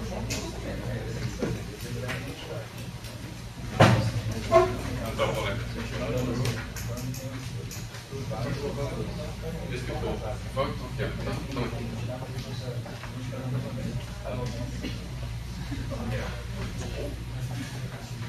Continuando então, colega, para a gente encerrar, o quarto tema do nosso grupo é o SIROP. O que é o SIROP? SIROP Web. É o Sistema de Registro de Ocorrências Penais Eleitorais. Qual que é o objetivo do nosso grupo, especificamente em relação a esse sistema? Era apresentar a sugestão para a implantação do módulo inicial. Então, a nossa atividade se limita a apresentar sugestões para um primeiro módulo. Eu acho que o SIROP, a gente pensa aí, foi pensado de uma forma bem mais abrangente, mas devido ao tempo e o que a Corregedoria tinha pensado de implantação, só nos foi exigido que sugestões a respeito do primeiro módulo. Então, o SIROP, o que é, né? Para que se pensa ele? O objetivo é possibilitar o registro e acompanhamento de todas as etapas da persecução penal. Então, não de tudo, desde a ocorrência do fato, passando por todas as fases administrativas, entrando na judicial, e condenação, pós-condenação, enfim, todo o acompanhamento, né, a gente faria por meio desse sistema. Só relembrando que ele não é um processo eletrônico, né, não é um processo eletrônico, ou seja, é um processo de registro e acompanhamento, ou diferentemente de um processo eletrônico. Seria quase um SADP, né?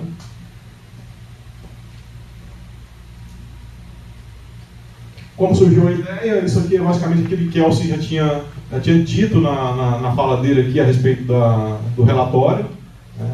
A ideia surgiu, e a necessidade, inclusive, né, surgiu a partir do momento que a Corregedoria teve que buscar dados a respeito de ocorrências penais no período eleitoral, que foi uma correria imensa, porque não tinha ferramenta, enfim, não conseguia os dados, e, enfim, esse foi um dos pontapés da necessidade do sistema.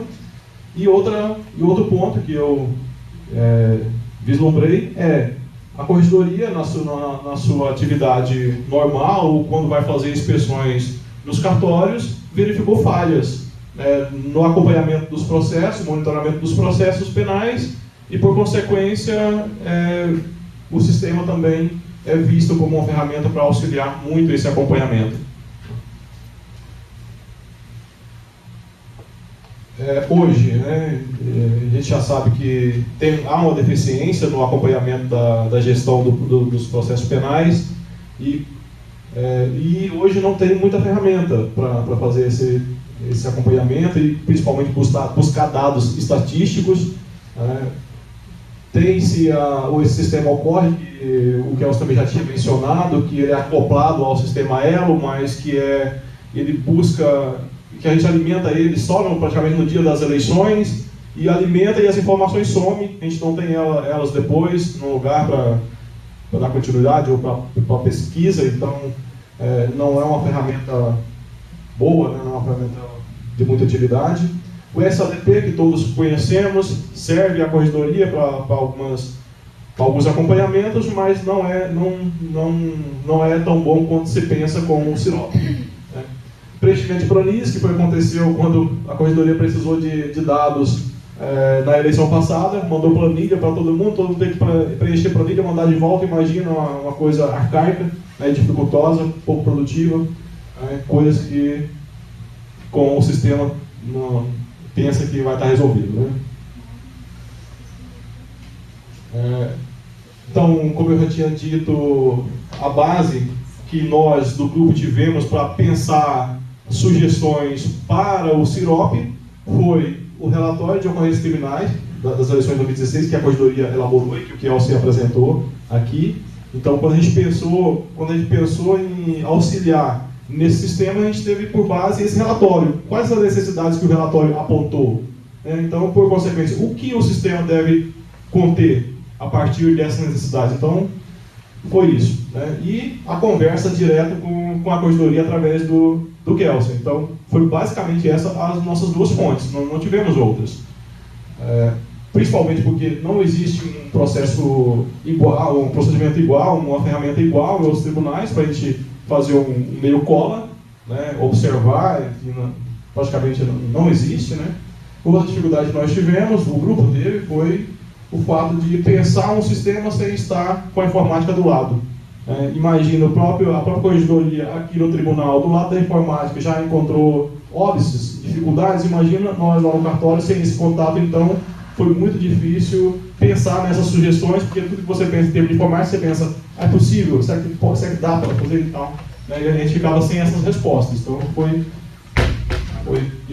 difícil nesse sentido. Como eu já disse, o nosso trabalho de sugestões se limitou a pensar sugestões para esse módulo inicial, já que a gente tinha um prazo exíguo e o sistema completo é praticamente impossível de se implementar tão rápido, né? Também a corregedoria nos passou que esse primeiro módulo ele abrangeria apenas da data do fato até a condenação, até a sentença, então aquelas partes pós-sentença e tal, e outras abrangências do sistema não seria objeto da nossa ajuda, digamos assim. O sistema pensa o sistema e o que já fez até agora para que ele converse, né, ou se integre com o SADP, com o PJE, PAE, enfim, filial web. A intenção digamos assim, colher o mais informações possível de outros sistemas para evitar que a gente tenha que lançar manualmente os dados no sistema. Só um detalhe, todos os sistemas que estão aí, menos o PAE. Sim, isso. O PAE é de gestão do TSE, enfim, né? Beleza. E, então, o que a gente quer que o sistema faça, né, e o que a gente pensa que é necessário que ele faça diante das nossas necessidades e principalmente tendo como base aquele relatório da corregedoria que apresentou as dificuldades de dados, né?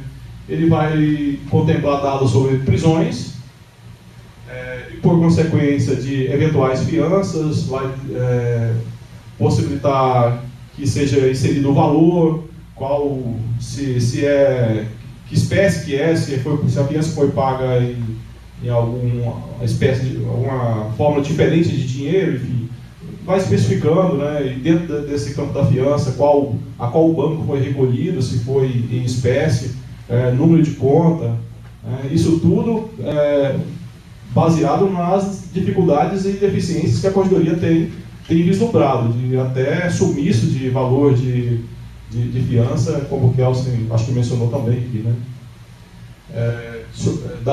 Registrar também, por consequência, né, já que vai registrar todo o andamento da prescrição penal, vai registrar também dados sobre apreensões de bens e valores.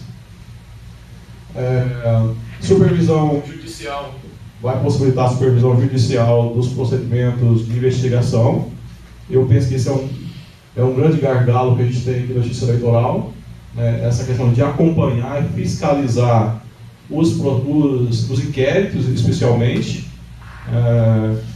E aí pensa-se que o Sirop vai ter um módulo, né, para que a autoridade policial acesse também.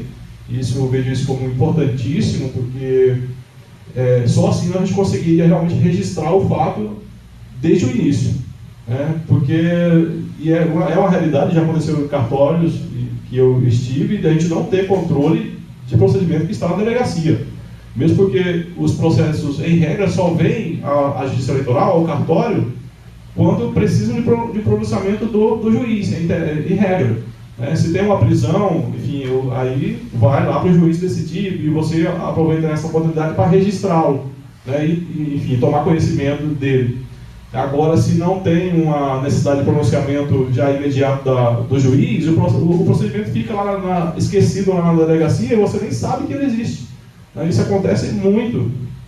E a gente, quer dizer, ou seja, uma investigação de natureza penal eleitoral sem o conhecimento do cartório, sem nem o controle do cartório.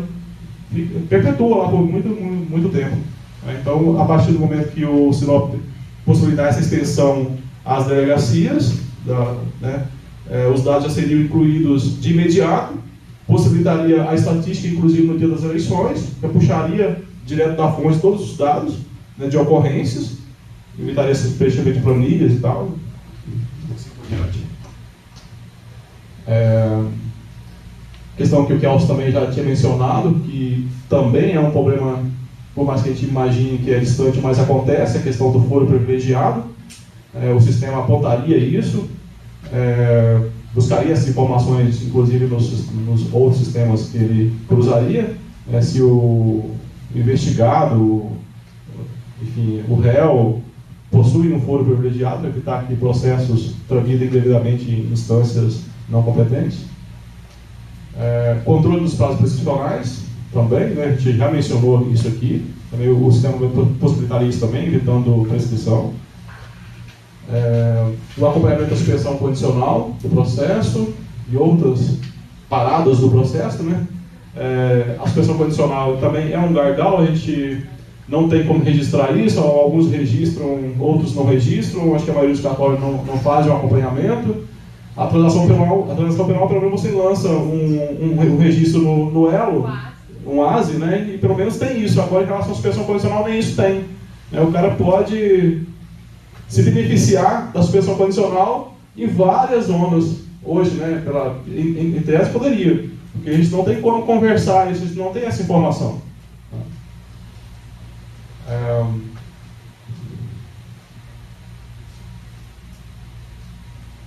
Vinculação, outra coisa que o Kelso também mencionou, que o sistema ele vai possibilitar que o fato seja acompanhado, obviamente, do início ao fim, sem perder a vinculação.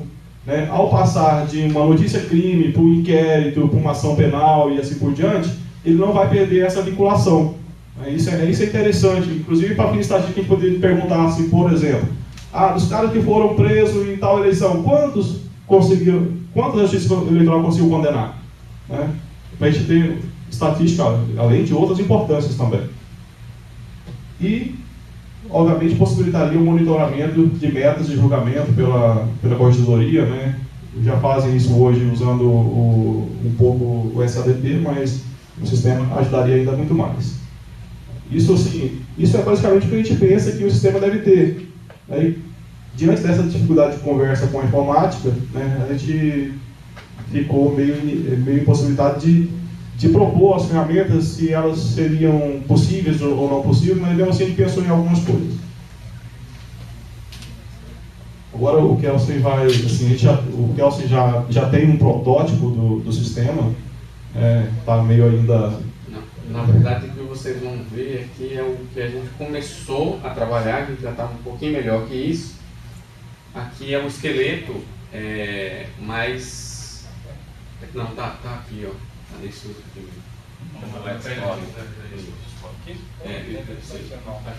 Então aqui vai estar assim, visualmente não vai estar muito legal, entendeu? Não vai estar muito bom. A gente vai mexendo aqui, o William dá uma olhadinha isso. Você vai vendo que tem funcionalidades, né? O cadastro até, se você for olhar ali em fontes, tipificação penal, você vai ver que vai estar errado ainda. Entra ali, William. A senha, vou colocar assim. Ele sabe? Não é aquela segredo. Não. Tá. Outra mega pau aí. A mais secreta de todas, né? Já tem. Deixa o pessoal entrar ali. Então, é o seguinte, qual que é um problema real hoje, por exemplo? Nesse exato momento, o primeiro teste que a gente fez com esse protótipo, a gente pegou um caso. Aí a gente fez o quê? Vamos pegar um caso de um prefeito eleito. Não, de um prefeito informado em 2016. Aí puxamos do SADP, o processo dele. Beleza, puxamos agora, tem 2 semanas. O que aconteceu? O processo continua na zona. E é uma zona que está aqui no FRES. É alguém que vai voltar lá, vai ver que está com o processo tramitando lá. É um inquérito, eu acho, se eu não me engano. Então, o prefeito tem foro por prerrogativa de função e o juiz mandou os autos para a polícia, da Polícia Civil para a Federal, mas ignorou que ele não pode exercer supervisão judicial. O que a polícia fez ou fizer antes de o processo subir é nulo, vai ter que fazer de novo. Nós só estamos perdendo tempo e aproximando da prescrição, entendeu? Lembrando que, assim, uma boa parte dos crimes eleitorais prescrevem com 3 anos, né? A gente tem as causas interruptivas, o sistema ele vai ser programado como uma linha do tempo. Então, eu estou no inquérito, apresentou a denúncia, beleza. Quando eu registrei a decisão de recebimento, ele vai zerar de novo, o tempo de prescrição começa a contar de novo, entendeu? Qualquer causa interruptiva vai contar. Causa suspensiva não vai contar, é com você, entendeu? Por quê? Porque não tem como a gente tomar conta de tudo, até porque existem várias causas suspensivas que iriam exigir da gente conhecimento que o sistema não vai conseguir puxar, né? Elton deu uma mexida aqui, já pode ajudar aqui, Elton? Vocês. Você que produziu o negócio. Não, ninguém mais habilitado. Deixa eu ver se o comandante já está. Vai dando uma mexidinha, eu vou te falando aqui. Aqui, por exemplo, uma das principais coisas que nós vamos fazer. O que a gente fez? Aqui, a ideia é que apareçam aqui todos os que foram diplomados. O sistema ele não está todo carregado, aqui é só um esqueleto que a gente pensou, só para mostrar para vocês. Hoje ele já está um pouco à frente disso, e a gente tem até abril para estar com ele 100%, eu pedi até março, né? 100% redondo. No decorrer desse tempo, a gente teve 5 interrupções no projeto. Mesmo sendo prioridade para a corregedoria, mesmo estando no plano de ação da presidência, 5 interrupções. Para fazer outras coisas. Tem reunião tal dia, não posso porque surgiu uma outra demanda e eu tive que cortar. Não posso fazer, então o sistema era para ser lançado agora com vocês. Era para a gente sair daqui com o sistema pronto. Pelo menos o módulo 1, mas não foi possível. O Orlando é minha testemunha mais presente aí, sabe da dificuldade que foi. Eu até num determinado momento cheguei a desistir, né, Orlando? Falei, não vou mexer então mais com isso, porque estava tendo muitas interrupções e isso é realmente desgastante, né? Aqui vai ser como você vai, quando você clicar no link Consulta Diplomanet, você vai ver todos os candidatos diplomados. O que nós vamos fazer que ainda não está aqui? Está lá a eleição, o turno e tal, mas cada pessoa diplomada eleita vai ter um código. O que nós vamos separar? Vereador eleito, não tem foro, então beleza. Todos os outros entram, vamos dizer assim, na linha vermelha, certo? Foi eleito deputado, foro, TRE, prefeito, TRE, deputado federal, STF. Então todos vão ter uma linha em que vai acusar para você, esse processo deve ser supervisionado pela autoridade tal, né? Ou pelo tribunal tal, entendeu? Assim vai ser impossível você não ver. A gente fez um esforço, acho que assim, foi grande, porque além do PAE, que é o 7819, nós abrimos o trâmite para todo mundo, teve uma informação detalhada, eu acho, um despacho do corregedor, uma decisão, na verdade, detalhada sobre isso, a ciência dos colegas, os colegas tiveram que preencher planilha, indicar o cargo, a gente expediu avisos, e-mails, e mesmo assim a gente percebe o quê? Que ainda há um número de candidatos que na época do registro eram só candidatos, mas alguns foram eleitos e foram diplomados. A partir da diplomação, desde o ano passado, eles já passaram a ter outra condição. Então, numa correção que a gente fez há pouco tempo, a gente viu em uma zona, por exemplo, 2 casos desses dois procedimentos, né? Não lembro se era inquérito, se era notícia crime, tramitando lá na zona correndo normalmente. E o delegado trabalhando. O trabalho à toa, porque vai ter que fazer de novo, provavelmente, né? A menos que a gente queira correr um risco. Entra em tabela, ali, para a gente ver. Isso. Vai em fontes. Aqui, está só como exemplo ainda, nós temos aproximadamente 117 tipos penais eleitorais.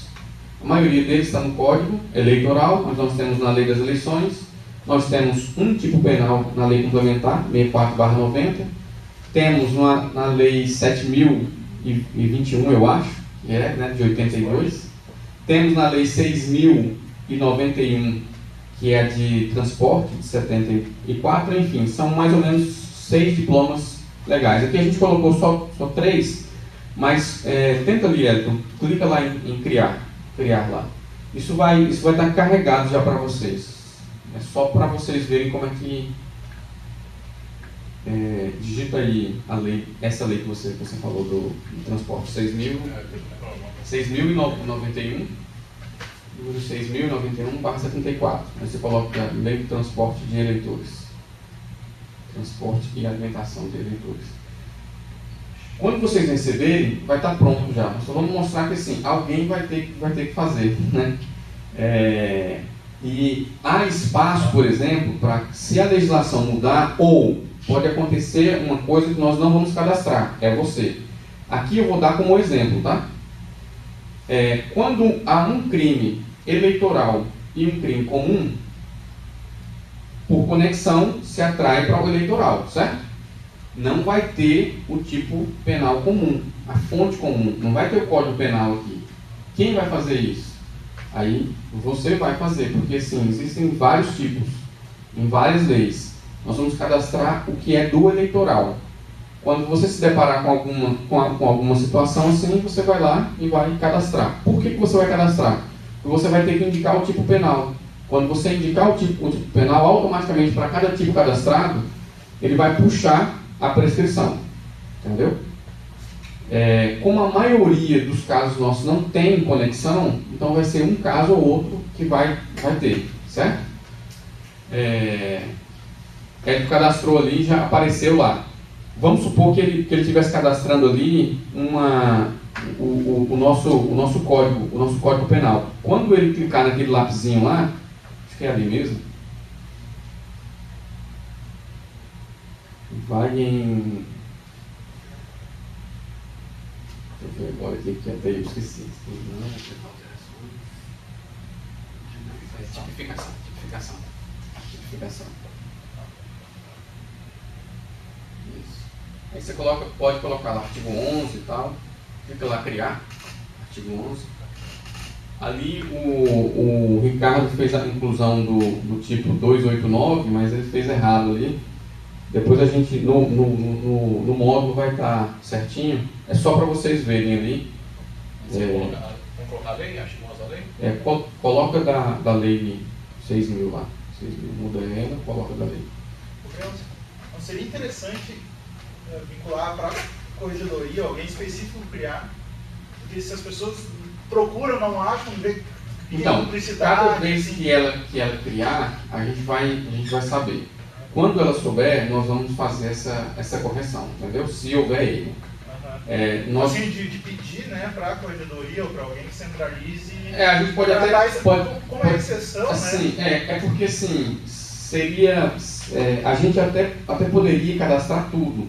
Só que assim, pelo uso prático, é muito pequeno. Não, eu digo por demanda. Eu preciso de um tipo penal. Pode ser. Eu peço para a corregedoria pode ser ela também. cadastra o tipo. A gente pensou em deixar essa ferramenta livre, até porque os delegados vão usar também, né? Então a gente pensou em. Eu concordo, porque assim fica mais prático para quem está lá na ponta. Mas assim. Só que vai dar duplicidade, com certeza vai dar. Não, mas se ele recebe o e-mail e pode alterar depois.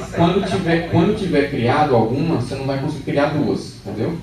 quando o sistema quando você colocar a lei e você indicar o mesmo artigo, ele já vai puxar, já vai dizer que tem. De redigir também, né? Porque eles colocam Eles colocam um nome um pouquinho diferente.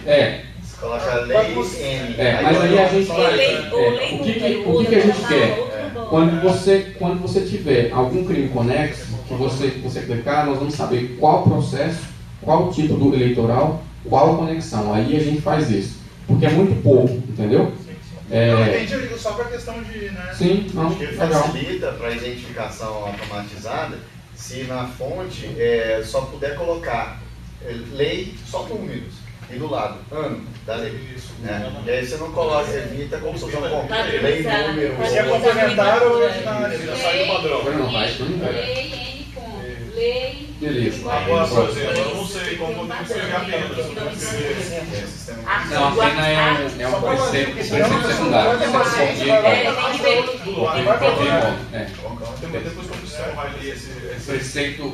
O preceito secundário diz sempre lá qual que é a pena, ou então remete a outro, né?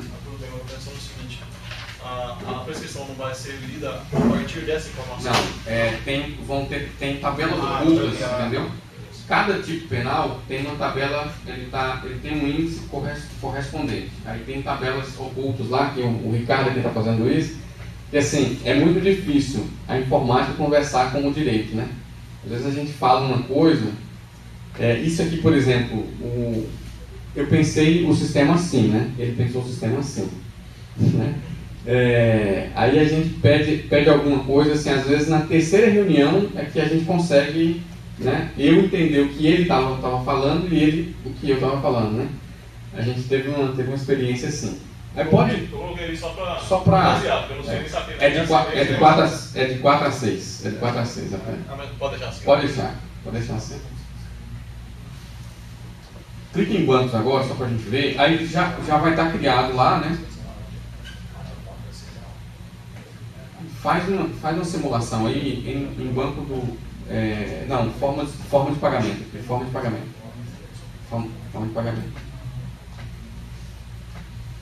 Aqui você vai, vamos supor, fiança, só pode ser à vista. Não tem fiança a prazo. Né? Quando você tentar clicar fiança a prazo, vai dar erro. O Ricardo não entendeu isso ainda, né? Mas o sistema vai bloquear, não vai ter parcelamento de fiança. É à vista, certo? Agora, parcelamento, quando for outra coisa, lá uma multa, por exemplo, fica lá para a gente ver se... Não, no outro tipo de recebimento, né? Fiança e tal, tá lá. Fiança, apreensão de valores, transação penal, suspensão condicional, condenação. A condenação ela se divide na pena e no perdimento, né? Depois, a gente não tem tempo hoje, mas a gente pode explicar depois isso em um manual ou um vídeo, né? Para ficar mais fácil. Mas o fato é que quando você clicar lá, você vai preencher já a agência, o banco e a conta. Se cair em alguma conta agora cadastrada do TJ, nós vamos saber. Se cair na conta da Justiça Federal, nós vamos saber. Se cair na conta do delegado, nós vamos saber. Entendeu? Então, assim, essas contas elas vão ser acompanhadas pelo juízo, né? E pela COF. Nós vamos supervisionar só para ver quando há casos assim. Hoje, acontece o quê? Se você deposita em uma outra... Se você for hoje tentar recolher fiança do eleitoral, o gerente do banco vai te induzir a erro. Por quê? Porque o eleitoral não tem o ato de ter fiança. Não tem fiança. Esses recolhimentos de fiança no histórico do eleitoral aconteciam como? Na própria delegacia. Entendeu? E vou dizer mais ainda. Eu vou dizer o que o desembargador me disse. Falou, antigamente...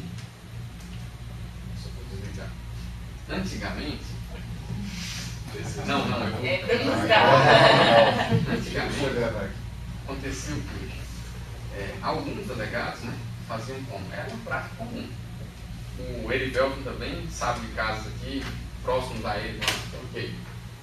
O delegado recebia a fiança, não tinha registro, não registrava, A gente fazia o que? Pegava lá, ó, 50% para mim, tanto para você, 50% para você. Os agentes estavam ali. E acabou. Não tem registro de nada. Ficava por isso mesmo. Entendeu? Muito comum. Muito comum. Muito mais do que você está pensando. Era o que ele mesmo revelou para a gente, entendeu? O desembargador Luiz, né? Que é um desembargador bem atuante, assim, bem ativo. Com essa ideia aqui, é o quê? Tem fiança, tem que estar registrado lá. Se o cartório não registrar, vai ter penalidade. Né? Vai ser, no mínimo, falta grave ou alguma coisa pior. E ele vai ter que devolver o dinheiro corrigido. Entendeu? Então, assim, a gente precisa ter o controle para cuidar da própria justiça, né? Do órgão que a gente trabalha. Fazer a coisa séria, né? Se o cara pagou fiança, ele ou vai perder esse dinheiro para o fundo penitenciário, não estadual, nacional, ou vai ter que ser devolvido o dinheiro para ele. E pode acontecer casos assim. Estava dando um exemplo, acho que foi para o Alexandre, ou outro colega aqui, de um colega nosso que deu voz de prisão para um candidato a vereador. Tinha um mercadinho distante, ele chegou no mercadinho e aí ele abordou um cidadão lá, perguntou, tinha uma filhinha lá, né? Você está fazendo o quê? Ele está com você? Aí o cidadão, sim, né? fez o sinal que sim. Ele te deu alguma coisa para você votar nele? Né?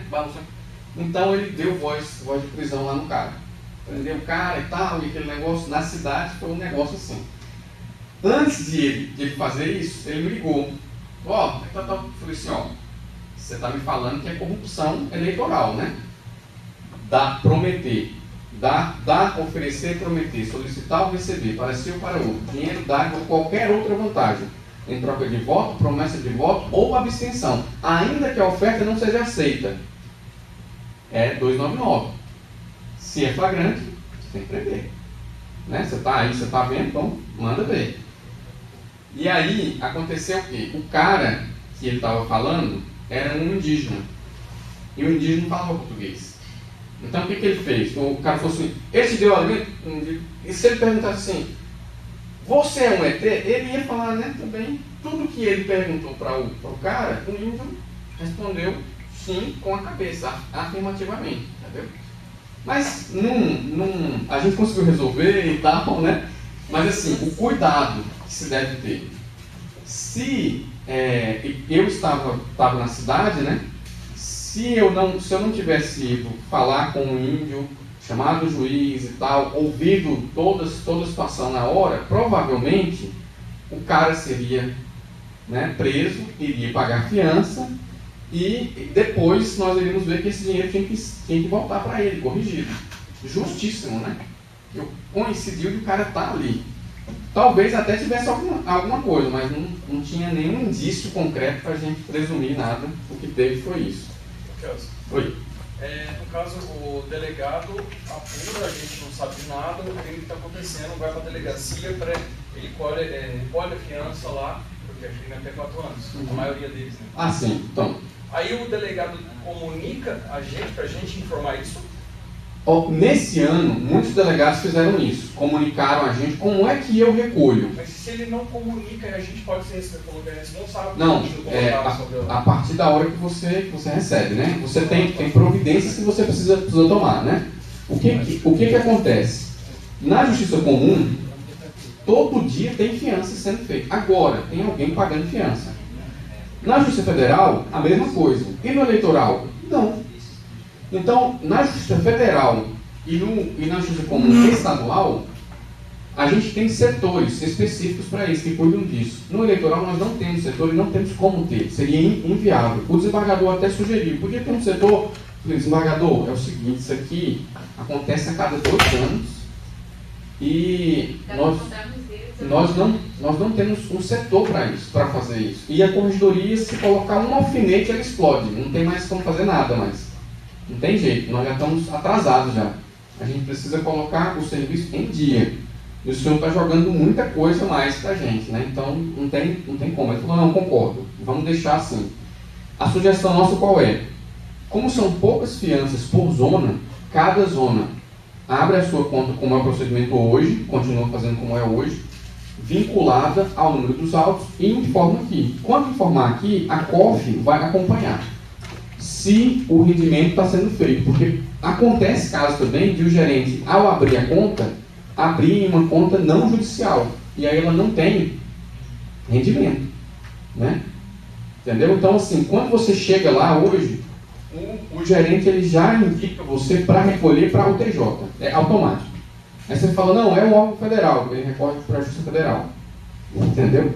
Então você tem que falar, não, é o seguinte, nós não seguimos o modelo do TJ, não seguimos o modelo da Justiça Federal. No nosso caso, nós temos que abrir a conta bancária, fazer o depósito e tem que vincular a esse número dos autos. Aí você informa o extrato nos autos, né? E preenche aqui, está resolvido. Quase todo o sistema, todas as informações que tem disponíveis, nós vamos puxar. Agora, existem algumas informações que não estão disponíveis em lugar nenhum. Qual é? Por exemplo, fiança. Não está disponível em lugar nenhum. Bem apreendido. Não está disponível em lugar nenhum. Outro exemplo. Nós apreendemos vários celulares, né? Por conta de crimes eleitorais. Tem celular apreendido, por exemplo, tem iPhone aí lançado até 2016, iPhone zerado, apreendido. O dono não voltou para buscar. Mas se eu não tenho essa relação aqui, está nos autos lá. Se sumir e aparecer o cara depois, aí vai recair uma suspeita de furto dentro do cartório. Não é isso? Estava lá, né? Leiloado, óbvio, que vai perder valor. Então, assim, existem formas, né, de você fazer. O que nós vamos fazer? A gente vai criar, junto com o sistema, uma regulamentação. Então, vai ter um prazo para você esperar e vai ter providências que você toma, dependendo do tipo de objeto. Combustível, por exemplo. Combustível, você tem 30 dias para resolver. Combustível, senão, evapora e acabou, né? Um carro você tem um tempo maior que você pode mexer, depende. Cerveja. O Lucas tem uma garrafa de uísque de 2004. Essa é boa que ela envelhece, ela já deve estar valendo uma fortuna. Já. Vamos ali em consulta ali, só para a gente ver. Primeiro grau, vê lá, primeiro grau.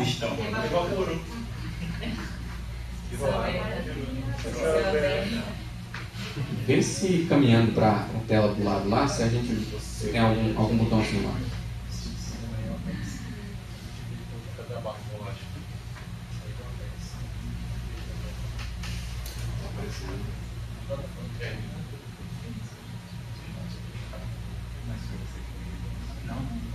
Clique em cima de um desse aí, né?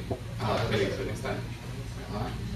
Aí você vê que vem um resumo já pra gente. Ó. Quando você estiver lá no sistema, vem um resumo do que é cada coisa. Desce um pouquinho pra gente ver. Vai na zona 11 lá, que é a zona da Mariana.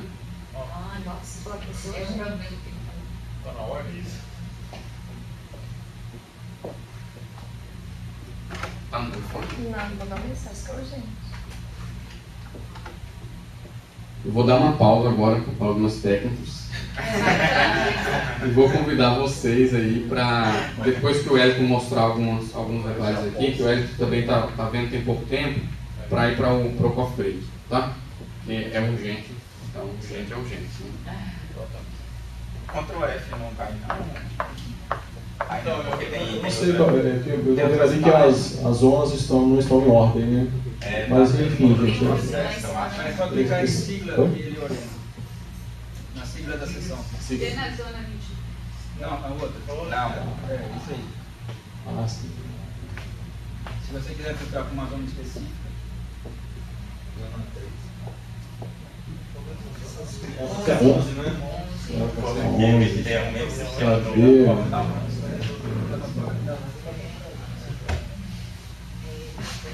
Cadê?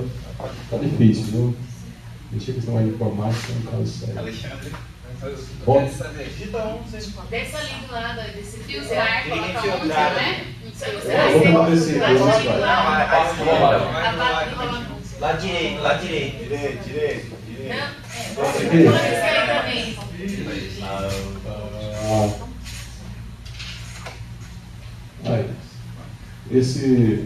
Apesar da gente ter tido um grande tempo para ajudar no sistema, esse protótipo foi encaminhado para mim na sexta-feira, depois que eu tinha saído de casa. Então eu dei uma olhada assim, estou tão cru quanto vocês, não estou sabendo nada. Eu sugiro que a gente encerre por aqui. Tá?